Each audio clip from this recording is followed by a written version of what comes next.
Welcome to the Narrowing Path, walking the spiritual walk. My name is Stephen Einstein. Thank y'all for joining me again today for July 16th reading of James Allen's Daily Meditations. Today is one I'm really looking forward to. We're starting the second half of July out, and it's just been a great first couple of months, actually, to kick off this half of the first couple of weeks to kick off this half of the year. We're on the downward slope of this one. So I appreciate everyone jumping on. We're coming up on our 200th episode as well, which is pretty awesome. So thank you to everybody that joins in and takes a listen. And I'm looking forward to finishing this out this year with you guys and enjoying it. So this will be fresh to you and fresh to me, meaning that you'll get my genuine response, reactions, observations, and what I relate to about the reading, as this will be the first time I hear it or read it right here on the podcast with y'all. So here we go. This is July 16th reading from James Allen's Daily Meditations.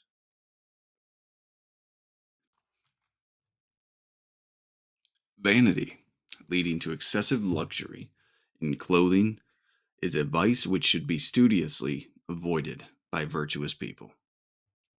An obtrusive display in clothing and jewelry bespeaks a vulgar and empty mind. Modest and cultured people are modest and becoming in their dress, and their spare money is wisely used in further enhancing their culture and virtue. Education and progress are of more importance to them than needless vain apparel, and literature, art, and science are encouraged thereby. A true refinement is in the mind and behavior, and the mind adorned with virtue and intelligence cannot add to its attractiveness, though it may detract from it by ostentatious display of the body. Simplicity in dress, as in other things, is the best. Now, that that's a reading that will ruffle the feathers of many, I'm sure. That's a reading that will is one I need to hear, right? Because I'm an individual that has in the past used my appearance and clothing and material things to gain attention, for validation, to gain approval, to assign myself value and worth, right? So this is a huge one. Vanity, I think, in general, is one of the biggest sins of our society today, at least Western society. Pride and vanity are incredible, and I like the point he makes here. As you continue to learn and grow in this, and I've seen it change in my own style, if I'm honest with you. Um, Not saying that that I am fully embodying this meditation, but I do think I'm striving towards it in a lot of ways. I've found that my actual appearance, my style choices, clothing choices, has become very much simplified in a lot of ways, and I'm much more comfortable in it too, because it's just me showing up rather than um, me dressing for a certain look or a certain um, image. And there's a lot of freedom in that. There's a lot of joy in authenticity, let me tell you. And it's something that I'm grateful for sure. So let's go through this line by line. It's a really good one today. So here we go. The opening line is just sets the tone. Vanity, leading to excessive luxury in clothing, is a vice which should be studiously avoided by virtuous people. Hey, I agree with it. I know so many that dress very flashy, excessive luxury in clothing. Like having massive wardrobes, having just a plethora of choices when it comes to clothing or shoes or jewelry, excessive amounts of jewelry. These are These are things that show a lack of self-restraint and a lack of virtue, and in some cases, moral fiber, I think. Because to play to someone's vanity, to play to your own vanity, I believe is obvious to many. I really do. I believe you're when you're a vain person, as I was, I can spot it easier because I know what it looks like because I was one of those people. Um,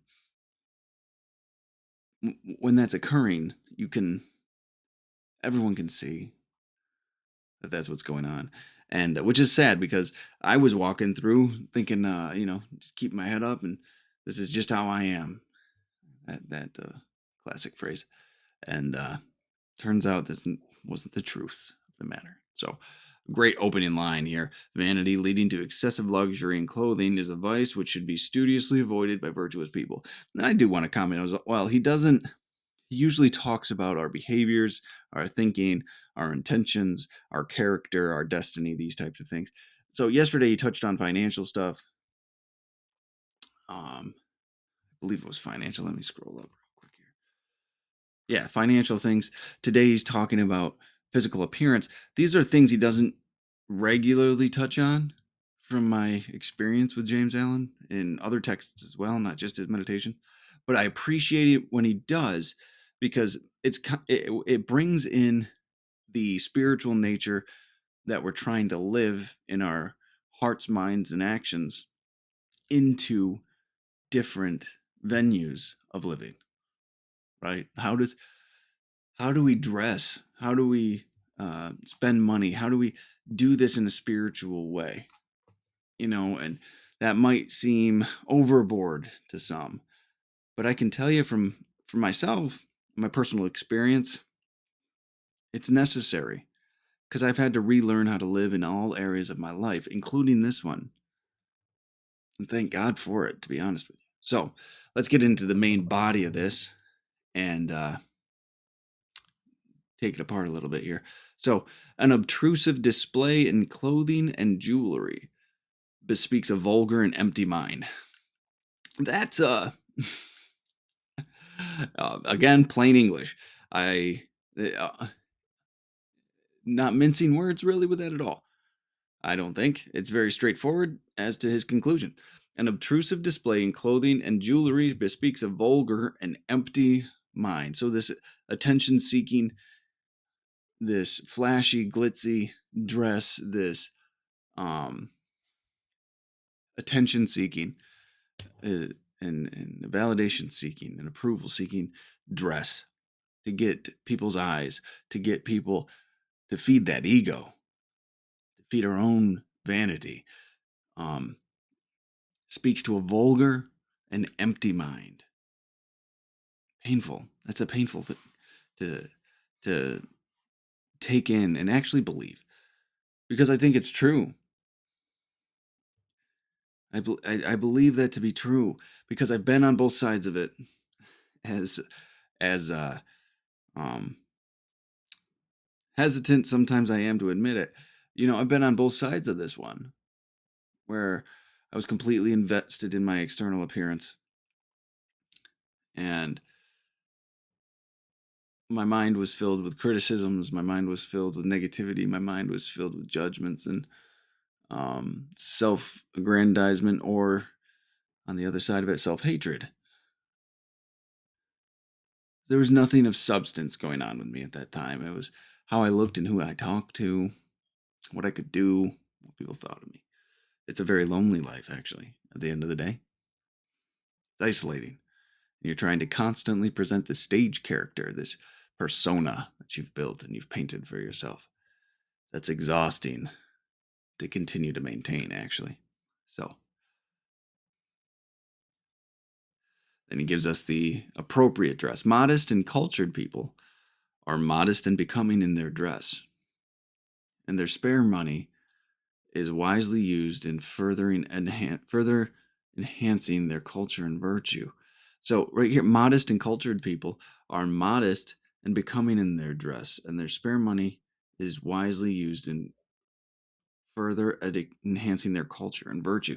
So their spiritual growth, their intellectual growth, their growth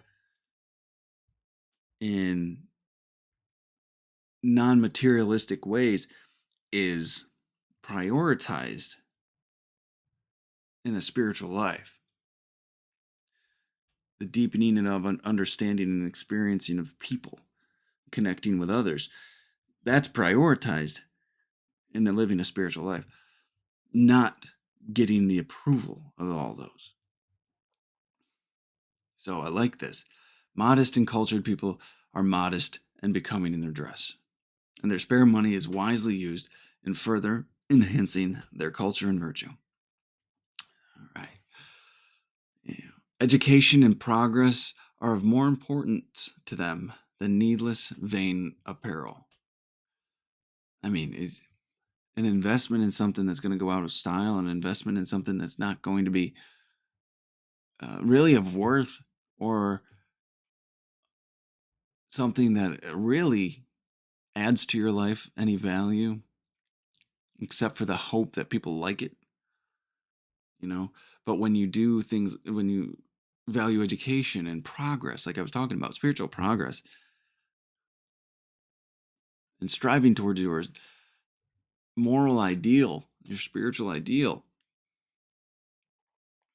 is pays so much more in dividends and self growth and a self confidence and assurance than any other thing you could purchase.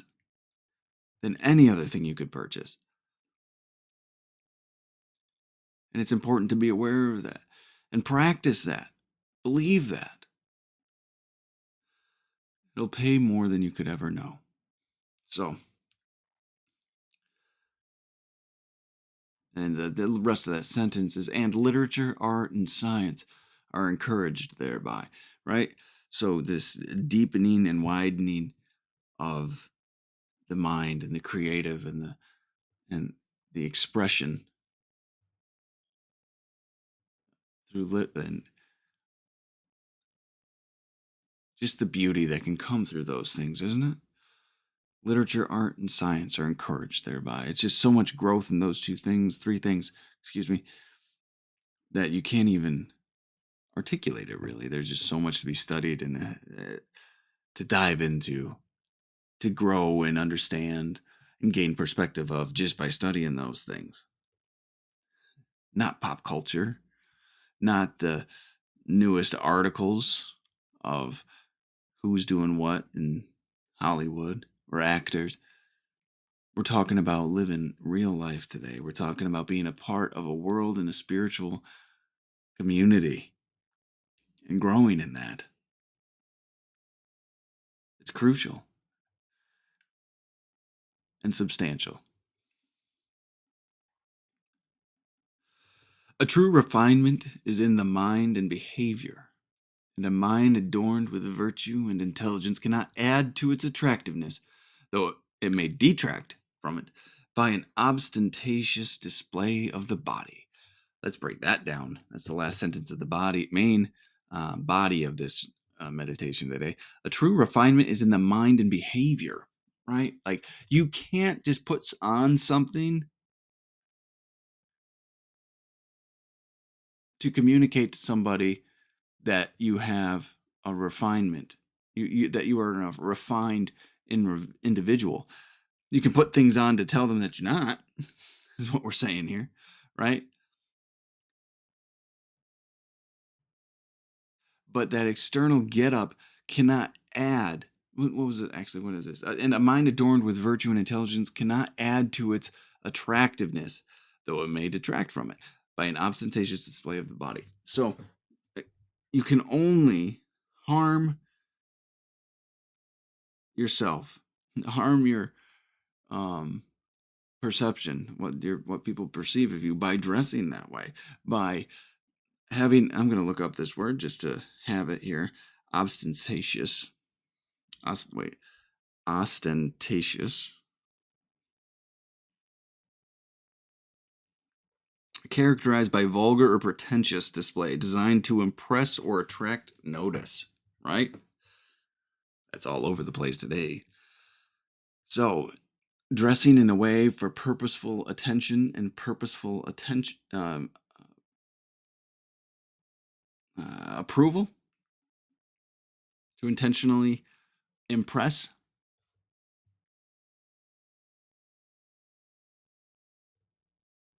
or to be noticed, um, will only take away from your character, from how you are refined, how you have matured. That is the only thing it can do. You can't illustrate that you are a refined individual by the way you dress, but you can certainly illustrate that you are not, which is a belief that I hold from my own personal experience. And it was a hard pill to swallow. It was a hard pill to swallow, as it would be for most people that would hear something like this. They don't, people pull so much of their value from what has been told to them of their appearance and what they wear and the value that they assign to these materialistic things and appearance based, vain things. So many people would have a hard time letting that idea go because we've been sold it in many ways. We have been sold that perspective and that belief, which is painfully false. Painfully, I say painfully because that can really mess people up. It gives us gives individuals self-image issues and can cause a lot of self-destructive behaviors at the end of the day. So, all right, now he ends it with this last line here: simplicity in dress, as in other things, is the best. And what we've come to realize and establish kind of throughout this whole podcast and these meditations is simplicity is always what reigns supreme. It's usually our own ego and selfishness and self-centeredness that really complicates things. So, what is it? I think there's a philosophical term here. I think it's Occam's razor.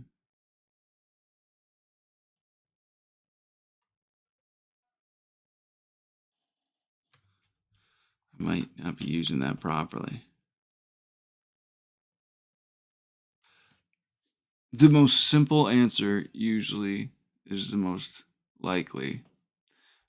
To extrapolate on that, I guess, is searching for explanations constructed with the smallest set of variables and entities.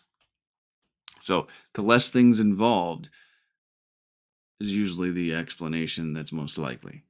And so it's not just James Allen that believes this. This is a philosophy and an understanding that I think has been reiterated throughout time and throughout ages, whether they knew it was being practiced or not, or written down, or today it's something that's been expanded upon to the point of making it complicated, right? We take the principle of simple is simple is the best, simplicity is the best, and we expand upon it to the point where it's complicated, which is so contradictory and laughable. But just remember this. Uh, if there's nothing else that you remember, if there's one discipline or one principle to go by, simplicity is almost always the best, whether that's in dress, in life, or relationship, things like that. The more simple things can be, the more effective and meaningful they are most times. So, anyway, well, that was an incredible reading today.